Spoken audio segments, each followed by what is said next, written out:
नमस्कार दोस्तों, जय हिंद। कैसे हैं आप सब? उम्मीद करता हूं आप सब अच्छे होंगे, स्वस्थ होंगे, व्यस्त होंगे और मस्त भी होंगे। तो चलिए स्टार्ट करते हैं एक नए पौधे के बारे में। बड़ा ही अच्छा पौधा है और उस पौधे को कहते हैं सुलाने वाला पौधा। वैसे तो ये जड़ी बूटियां हमारे वहाँ बहुत ज़्यादा मौजूद हैं, हर जगह पाई जाती हैं, लेकिन आजकल इनका ख़त्म हो जाने के कगार पे भी हैं ये, और नगाड़े की स्थिति में भी आती जा रही हैं, क्योंकि जिस तरह से शहरीकरण बढ़ रहा है तो हम अपनी आसपास की जड़ी बूटियों को पहचान नहीं पा रहे हैं। बहुत ही उत्तम औषधि है और बहुत सारे उपयोगी गुण भी हैं इसके। तो आइए इसके बारे में भी जानते हैं क्या है और क्या उपयोग कर सकते हैं। और जब भी आप किसी आयुर्वेदिक या किसी भी औषधि का उपयोग करें तो इस बात का ध्यान रखिए कि चिकित्सक की देखरेख के अनुसार ही उसका सेवन करें और उसके बारे में जानें। ये जानकारी आपको दी जा रही है ताकि आप अपने आसपास ऐसी जड़ी बूटियों को संरक्षित कर सके। चलिए देखते हैं कौन सी जड़ी बूटी है। तो आप देख रहे हैं ये जो प्लांट है, आप इसको देख रहे होंगे, बड़ा ही यूनिक प्लांट है और इसे कहते हैं हम वर्नोनिया सिनेरिया या वर्नोनिया सिनेरिया या कोंजिया सिनेरिया भी कहते हैं। इसका नया नाम सिंथिलिनियम सिनेरियम है और ये एस्ट्रेसी फैमिली का है। जो बॉटनिस्ट है हमारे वो इसको जानते होंगे और समझते होंगे। और इसको आयुर्वेदिक या इसका जो लोकल नाम है इसको सहदेवी कहते हैं। और दोस्तों ये जो है ना, ये जादुई पौधा है। इसकी लंबाई लगभग 15 से 75 सेंटीमीटर या 80 सेंटीमीटर तक की हो सकती है। और ये हर्बेशियस प्लांट होता है, थोड़ा शाकीय पौधा है और खरपतवार के रूप में ही जाना जाता है। आप इसके पुष्प देख रहे होंगे, बहुत छोटे छोटे पुष्प होंगे इसके, आप इसको देख रहे हैं। इसको सहदेवी कहते हैं और ये हमारे भारत के सभी स्थानों पे लगभग पाई जाता है। और इसका इस्तेमाल आयुर्वेद में या अलग तरीके से भी, जैसे वास्तु दोष में भी इसका इस्तेमाल किया जाता है। अगर किसी को कहते हैं, ऐसा कहा जाता है कि अगर संतान लाभ लेना हो तो सहदेवी का ये पूरा पंचांग लेकर के इस पौधे को सुखा करके अगर इसका चूर्ण बना ले और मासिक धर्म के पश्चात, ठीक है, 5 दिन पूर्व अगर इससे लेना शुरू करें, अगर 4-5 दिन तक लेंगे तो नियमित रूप से लेने पर 5-6 दिन तक, और काफ़ी अच्छा लाभ होता है, संतान प्राप्ति भी होती है, ऐसा कहा जाता है आयुर्वेद के अनुसार। और साथ ही साथ वास्तु दोष का अगर किसी को निवारण करना हो तो वास्तु दोष में भी, अगर घर में आपके काफ़ी ज़्यादा परेशानियां आ रही हैं या फिर लाभ नहीं हो रहा है या पैसे नहीं आ रहे हैं, तो आप इस पौधे का भी इस्तेमाल कर सकते हैं।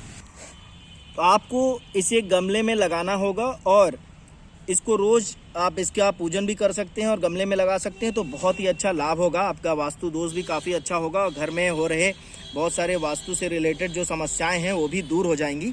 और साथ ही साथ किसी को भी अगर समस्या है और अपने पास रखता है इसके जड़ों को भी, तो भी उसको काफ़ी अच्छा धन प्राप्ति हो सकती है। ऐसा बहुत सारे लिटरेचर्स में या अलग अलग जगहों पे मेंशन है, लिखा गया है।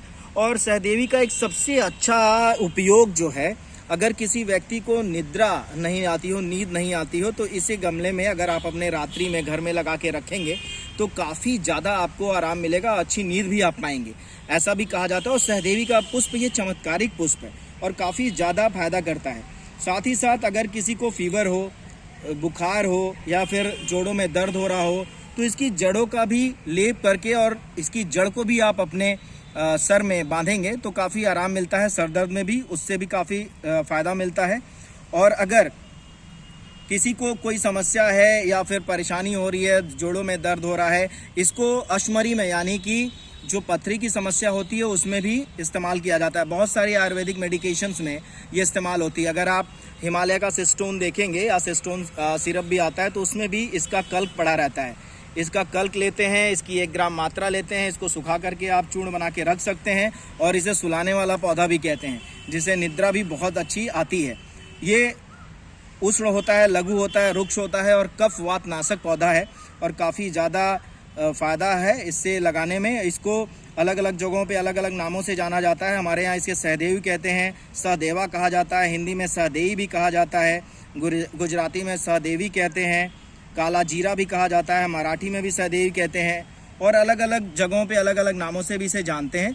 तो ऐसे पौधों को हमें संरक्षित करना बहुत ज़रूरी है और काफ़ी अच्छा लाभ भी लें और इस पौधों को हर जगह लगाएं और जहाँ पर ही ऐसे उखाड़े नहीं। तो आगे भी मैं आपको और भी जानकारियाँ दूंगा इस पौधे के बारे में। दोस्तों, अब इसके बारे में आपको जानकारी मिली ऐसे अद्भुत पौधे के बारे में, सहदेवी के बारे में। वर्नोनिया सिनेरिया जिसे कहते हैं, एस्ट्रेसी का पौधा है ये और बहुत ही उपयोगी पौधा है। तो मैं फिर आपको मिलूंगा और भी अच्छे पौधों के बारे में। आप ज़्यादा से ज़्यादा चैनल और इस सब्सक्राइब करिए, आगे बढ़ाइए और ये जानकारी और लिखिए। तो फिर मिलते हैं हम। जय हिंद, जय भारत।